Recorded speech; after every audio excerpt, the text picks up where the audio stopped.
Friends, నేను మీ DJ వచ్చేసాను మరొక కొత్త మూవీ. మన అక్కినేని నాగచైతన్య గారు, అదే మన యువ సామ్రాట్ అక్కినేని నాగచైతన్య గారు అండ్ మన హార్ట్ త్రో అయిన సాయి పల్లవి గారి సినిమా అదే తండేల్ మూవీ రివ్యూతో ఇక ఆలస్యం చేయకుండా రివ్యూలోకి వెళ్ళబోయే ముందు ప్లీజ్ ఈ ఒక్క వీడియోకి ఈ త్రోట్ నాకు బాగా 4 రోజుల నుంచి వైరల్ ఫీవర్ అనమాట, కొంచెం తగ్గింది, తెరపించింది అనగానే మనకి కొత్త మూవీ అనగానే మీకు రివ్యూ షేర్ చేసుకోవాలనే ఆనందంతో వెళ్ళాను. థియేటర్కి వెళ్ళి చూసి అది ఎలా ఉందో చెప్దాం అనే ఈ ఉత్సుకతతో మీ ముందుకు వచ్చాను అనమాట. ఇక ఈ త్రోట్ని కొంచెం తట్టుకోండి. అండ్ సాయి సరను నేను చాలా రోజుల నుంచి వీడియో పెట్టలేదు, ఎందుకంటే నేను సాయిబాబా మాల దీక్షలో కూడా ఉన్నాను అనమాట. సో అటు నా వృత్తిని ఇటు నా ప్రవృత్తిని మధ్యలో భక్తిని మూడింటిని కలిపి రంగరించి ఈ రివ్యూ ఉంటుందన్నమాట. సో ఇక మరి మీరు చేయాల్సింది మీరు చేసేస్తే ఆల్రెడీ 160 మంది సబ్స్క్రైబర్స్ అయిపోయారు. మరి అది చూసుకోండి. సరే, ఇక ఈ మూవీ విషయానికి వస్తే నాకు ఈ మూవీ మీద చాలా డౌట్లు ఉన్నాయి అనమాట. అంటే సబ్జెక్ట్ చాలా వ్యాస్ట్ సబ్జెక్ట్. ఒక రకంగా ప్రామినెన్స్ లో అయితే 2 దేశాలకు సంబంధించిన ఒక సబ్జెక్ట్ అండ్ ఒక క్యూట్ లవ్ స్టోరీని ఇద్దరు బెస్ట్ యాక్టర్స్, అంటే నాగచైతన్య గారు కూడా చాలా మెచ్యూర్డ్ యాక్టర్ ఇప్పుడు, అలాగే సాయి పల్లవి గారు ఎటువంటి యాక్టర్స్ అనేది మనం చెప్పుకోకలే అనమాట. ఆమె పరకాయ ప్రవేశం చేయడంలో దిట్ట. సో వీళ్ళిద్దరి కాంబినేషన్ ఎలా ఉంటది అనే దాని మీద నాకు చాలా అనుమానాలు ఉన్నాయన్నమాట. ఒక రకమైన కాన్ఫిడెన్స్ తో పాటు ఈ సబ్జెక్ట్ ని హ్యాండిల్ చేయడం అంత ఈజీ కాదు కదా, మన చందు గారు ఎలా చేశారు అనే దాని మీద బాగా క్యూరియాసిటీ ఉండింది. అండ్ ఆ క్యూరియాసిటీలో వెళ్ళడం జరిగింది. అండ్ నాకు ఈ సినిమా డైరెక్ట్ గా మీరు ఎలా ఉందిరా అని అడిగితే నేను ఒక ముక్కలో చెప్పలేను. అందుకే కొంచెం డీటెయిల్ గా ఈ మూవీలో నాకు ఏమి నచ్చింది ఏమి నచ్చలేదు అనేది చెప్దామనే వచ్చేసాను అనమాట. సో ఇక స్టార్ట్ చేద్దామా. ఈ మూవీలో బాగా నచ్చినవే చెప్పుకుందామండి ఫస్ట్, ఎందుకంటే ఫస్ట్ షో చూసిన తర్వాత నెగటివ్ తో స్టార్ట్ చేయడం నాకు అసలు ఇష్టం లేదు. సో ఫస్ట్ ఏది బాగా నచ్చింది అంటే నాగ చైతన్య గారి గెటప్ అండ్ యాక్సెంట్ అండ్ ఆయన ఇన్వాల్వ్మెంట్. ఈ 3 మాత్రం నిజంగా అందరు చెప్పినట్టే ఆయన చాలా ఇమ్మర్స్ అయిపోయి ఒక రకమైన యాక్టింగ్ స్టైల్ ని నేర్చుకొని దాన్ని ఇంప్లిమెంట్ చేశారు. దానికి మాత్రం hats off to Naga Chaitanya గారు. ఓకే. అండ్ సాయి పల్లవి గారు కూడా ఆ క్యూట్ లవ్ స్టోరీలో చాలా ఒద్దిగ్గా మంచిగా ఇన్వాల్వ్ అయిపోయి చేసింది అనమాట. ఆ విషయంలో వీళ్ళిద్దరూ హైలైట్. అండ్ పక్కన ఉండే క్యారెక్టర్ ఆర్టిస్టులు ఉన్నారు చూసారా, ఎవరికి వాళ్ళు చాలా బాగా చేశారు.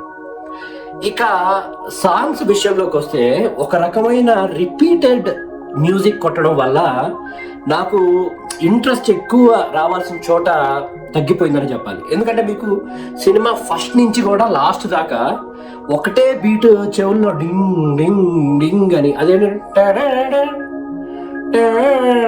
అనేది బాగా అసలు ఎలా అంటే మనం ఇంకా మర్చిపోలేం. థియేటర్ బయటకు వచ్చినా కూడా అదే మ్యూజిక్ కొడతా ఉండడం వల్ల కొంచెం కూడా వేరియన్స్ అనేది ఎక్కడా కనపడదు అనమాట. ఆ ఒక్క విషయంలో నేను కొంచెం డిఎస్పి మీద బాగా డిసప్పాయింట్ అయ్యాను. అఫ్ కోర్స్ కొట్టినంత వరకు మనకి క్లాసిక్ మ్యూజికే, అది నో డౌట్. కానీ అదే కొట్టుడు సినిమా చివరి దాకా అదే కొట్టుడు ఉంటే కొంచెం మనకి తలనొప్పి వస్తుంది కదా, ఆ టైప్ అనమాట. అలా వచ్చింది. ఇంకా నేను చెప్పుకోదగ్గ అంశాలు ఏంటంటే కొన్ని సీన్స్ లో ఎమోషన్స్ చాలా పీక్ లో పెట్టారు అనమాట. అంటే ఫర్ ఎగ్జాంపుల్ భారత మాత గురించి జైల్ ఎపిసోడ్ లో 2 సీన్స్ మనకి ఎవరికైనా కూడా కోపం వచ్చేస్తుంది. అంటే అది ఆఫ్ కోర్స్ ఎవరి దేశం మీద వాళ్ళకుండే భక్తి భావం అనేది ఎట్లయితే ఉంటుందో అది ఒకసారిగా మనకి నరాల్లో అన్నట్టుగా అనిపిస్తుంది కదా, అది తెప్పించడంలో మాత్రం డైరెక్టర్ నిజంగా 100 out of 100 సాధించాడు. ఇప్పుడు హైలైట్స్ అన్ని పక్కన పెట్టేసి లో లైట్స్ ఆర్ కొంచెం నచ్చని అంశాల గురించి మాట్లాడితే, అంటే కొంచెం నచ్చినవి అసలు నచ్చినవి కూడా చాలా ఉంటాయి అనమాట. సో కొంచెం నచ్చనివి ఏంటి అంటే లవ్ స్టోరీలో అలక పార్ట్, ఈ బుజ్జి తల్లి అనే క్యారెక్టర్ ఏదైతే ఉందో, హీరో 1-2 సార్లు బుజ్జి తల్లి అంటే నిజంగానే ముద్దుగా ఉండేది. కానీ ఆ అలకని ఎక్స్టెండెడ్ వర్షన్ అనమాట. అంటే జనరల్ గా ఇప్పుడు ఇదే ప్యూర్ లవ్ స్టోరీ కాన్సెప్ట్ అయితే నిజంగా హీరోయిన్ అలగడం, మనవడు బుజ్జగించడం ఇవన్నీ మనం ఆల్రెడీ చూసాం కదా చాలా వరకు. కానీ ఇదేంటంటే ఓ పక్కన హీరో నానా రకాల ఇబ్బందుల్లో ఉన్నా కూడా అలక కంటిన్యూ అవుతానే ఉంటుంది అనమాట చివరి దాకా. అండ్ హీరోని ఇబ్బంది పెడుతూ తను ఇబ్బంది పడుతూ ఇంకో క్యారెక్టర్ని కూడా ఇన్వాల్వ్ చేస్తారనమాట. అది కూడా చాలా బాగా వచ్చింది. అంటే ఆయన పేరు సబ్జెక్ట్ కరెక్షన్ కరుణాకరణ్ గారు అనుకుంటా, తమిళ యాక్టర్, చాలా బాగా చేశారు ఆయన కూడా. అండ్ నేను ముందే చెప్పినట్టు క్యారెక్టర్ ఆర్టిస్టులు అందరూ కూడా దీనికి చక్కగా ప్రాణం పోసారనమాట. కానీ లో లైట్స్ విషయానికి వస్తే నేను అదే చెప్తున్నా కదా, టాపిక్ డైవర్ట్ అయింది సారీ. కానీ ఎప్పుడైతే ఆ అలక క్యారెక్టర్ని ఎక్కువ ప్రొలాంగ్ చేశారో కొంచెం బోర్ కొట్టేసింది అక్కడ. లవ్ స్టోరీ కాస్త వెగటుగా పుట్టింది అనడానికి సెకండ్ హాఫ్లో కూడా అలకని కంటిన్యూ చేసి ఏదో ఇంకా వీళ్ళిద్దరికి కోపం ఉన్నట్టు అది అంతదాకా డ్రాగడ్ వర్షన్, మేబీ అది ట్రూ స్టోరీ అయి ఉండొచ్చేమో, కానీ ఒక లెవెల్ దగ్గర మాత్రం అది బాగా తేలిపోయినట్టే అనిపిస్తుంది. అండ్ అది సాయి పల్లవి గారు తప్పు కాదు, అది క్యారెక్టర్ అట్లా డిమాండ్ చేస్తుంది కాబట్టి ఈమె ఏడుపు కూడా మనందరికీ తెలిసిందే, కొంతవరకు బాగానే ఉంటుంది, కానీ అవి ఇంకా ఎక్కువ ఏడుస్తూ ఉంటే అది ఇంక చాలే అన్నట్టుగా అనిపిస్తుంది అనమాట. సో అదొకటి. అండ్ ఆ క్యారెక్టరైజేషన్స్ అట్లా రాశారు. బట్ ఓవరాల్గా స్క్రీన్ ప్లే కూడా నాకు కొంచెం నొచ్చుకున్నది ఏంటంటే సీన్స్కి కంటిన్యూటీ లాగా అనిపించింది అనమాట. అంటే ఎప్పుడైనా ఎండింగ్ క్రిస్ప్గా ఉంటే సీన్కి ఆ కనెక్టివిటీ సీన్ ఇంకొంచెం ప్రాణం పోయాలి, కానీ ఎప్పుడైతే సీన్ ఎండ్ అవుతుందో వీళ్ళందరూ క్యారెక్టర్లు కూడా చాలా లైట్ తీసుకున్నారు. అక్కడ మరి ఎందుకు డైరెక్టర్ గారు పెద్దగా శ్రద్ధ వహించలేదో నాకు తెలియదు, కానీ ఒక సీన్ ఎమోషన్ అయిపోయింది అనగానే అందరూ లైట్ తీసేసుకున్నారు అనమాట. ఇంకా నెక్స్ట్ ఇది పార్ట్ మనకు అనవసరం లేదు, ఇది చప్పట్లు కొట్టేశారు కదా అన్నట్టుగా అనిపిస్తూ ఉంటుంది. సో అదొకటి మాత్రం నాకు నచ్చలేదు. స్క్రీన్ ప్లే అండ్ డైరెక్షన్లో ఆ గ్యాప్స్ కొంచెం కరెక్ట్ చేసుకుని ఉంటే ఇంకో రేంజ్లో ఉండేది. అండ్ స్టోరీని ఇంకొంచెం క్రిస్ప్ చేయడానికి కాస్త షార్ట్స్ని మినిమైజ్ చేసుకుని ఉంటే బాగుండేది. సెకండ్ హాఫ్ మొత్తం కూడా చాలా మటుకు సీన్స్ డ్రాగ్ అయింది అనిపిస్తూ ఉంటుంది. అండ్ నచ్చని అంశాలు ఏంటి అంటే పాకిస్తాన్లో మన వాళ్ళు పడే బాధని వర్ణించడానికి సినిమాటిక్ లిబర్టీ ఇంకొక యాంగిల్లో తీసుకొని ఉంటే చాలా అంటే చాలా బాగుండేది. కానీ ఇక్కడ వీళ్ళు తీసుకున్న సినిమాటిక్ లిబర్టీ ఏంటంటే పాకిస్తాన్లో వెళ్ళి ఇండియా వాళ్ళు ఫైట్ చేసి మళ్ళీ గెలిచి వచ్చారు అన్నట్టుగా అది మనకి నచ్చదు అనేది పక్కన పెట్టండి. ప్రాక్టికల్లీ ఇంపాసిబుల్ థింగ్స్ని పాసిబుల్గా చూపించడం అనేది మాత్రం ఐ డోంట్ అండర్స్టాండ్ ఎందుకు అలా అంత లిబర్టీ తీసుకొని ఆ యాంగిల్లో చూశారని. అంటే ఇదేమి రోజానో ఇలాంటి సబ్జెక్ట్ కాదు కదా, వాళ్ళు ఉంటుంది జైల్లో, ఉంటుంది టెర్రరిస్టుల మధ్యలో, ఆ టైంలో అందరూ వాళ్ళు వీళ్ళకి సలాం చేశారు వీళ్ళ పేట్రియాటిజం చూసి అనేది ఇట్స్ హైలీ ఇంపాసిబుల్ కాన్సెప్ట్. మరి అది ఎందుకు తీసుకున్నారో నాకు తెలియదు, కానీ దాన్ని ఇంకో రకంగా డైవర్ట్ చేసి ఉండి అండ్ వీళ్ళకి యూనిటీ వచ్చేటట్టు ఏదో సంథింగ్ వీళ్ళు కాపాడుకోవడానికి ఏం చేశారు ఇట్లాంటి యాంగిల్లో పెట్టి కనుక ఉంటే బాగుండేది అనేది నా ఒక సగటు ప్రేక్షకుడుగా నాది. మరి మీరందరూ కూడా చూసిన తర్వాత కమెంట్స్లో చెప్పండి. బట్ అది మాత్రం నాకు అసలు కంప్లీట్గా అడ్జస్ట్ అవ్వలేకపోయాయి అనమాట ఆ మూవీలో. ఇంకా చాలా రోజులు ఇంత లిబర్టీ అయినా మరి అసలు పాకిస్తాన్లోకి వెళ్ళి వాళ్ళు మనల్ని చేయన్న టైప్లో ఇట్స్ నాట్ న్యాచురల్. సో అది తప్ప ఓవరాల్గా మన ఎమోషన్స్ని పండించడంలో చందు గారు ఆయన ప్రత్యేక శైలి ఆయనకుంది. సో అలా రక్తి కట్టించాల్సిన సీన్స్ బాగా చేశారు అండ్ లవ్ స్టోరీని బాగానే నడపగలిగారు. కానీ ఈ రెండు పట్టాల మీద ఒకేసారి స్వారీ కదా, అక్కడ మాత్రం ఖచ్చితంగా ఆ బ్యాలెన్స్ తప్పింది. లేకపోతే ఈ సినిమా ఇంకో రేంజ్లో ఉండేది.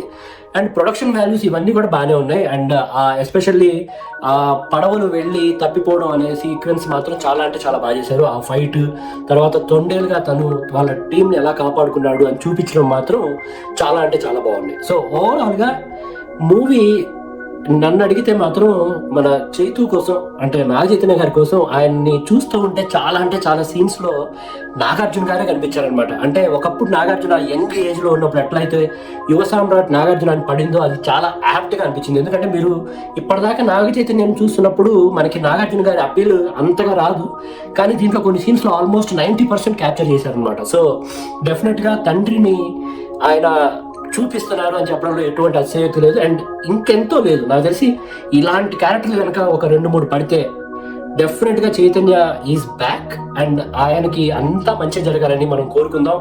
అండ్ ఆయన కూడా ఈ 100 crore క్లబ్ లేకపోతే 1000 crore క్లబ్లో ఎంటర్ అవుతారనేది ఇవన్నీ బేస్ అనమాట వీళ్ళకి.